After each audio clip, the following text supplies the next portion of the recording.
This is Eric Muathe, Muathe.com, June 10th, 2020. This is going to be a follow-up to a video I did yesterday as regards the Dow Transports. And we're going to be taking a look at the Brazilian ETF, the EWZ. And again, purely from an educational standpoint, what we're going to do here is draw one simple, single, powerful line. And this again is going to be consistent with what we saw with the Dow Transports yesterday. It is this line right here. What this line gives us is the prior RSI lows line. And this is a 2-year weekly chart, so 2 years of weekly data. So this was a well-established line. We had a break of that line right here. We would experience a big plunge in global markets during this phase here. And now we've worked ourselves all the way back to the underside of this line.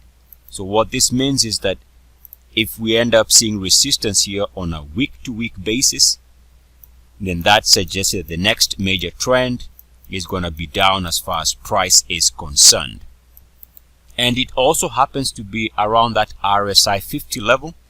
We know that when markets come to the RSI 50 and find uniform activity support, just like we did here on the way up, it tends to stall the movement down and does suggest that markets are going to go back to test previous highs, which was the case here, and sometimes even improve on them. So what I'm saying here is, if we end up seeing this being as RSI 50 rejection on the weekly, believe it or not, it also does bring the probability or increase the probability that there is a potential test of this weekly closing lows and a potential that this could actually break in time if the RSI 50 remains resistance.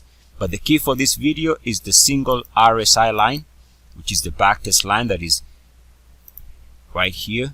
This line is being tested. If it ends up showing resistance on a week-to-week basis, then this is where we are going to start seeing that market pull back. And this is consistent with what we see with the Dow Transports as per yesterday's video. This is Eric Muathe, Muathe.com. As always, good luck, peace, and blessings. E-A-C-S.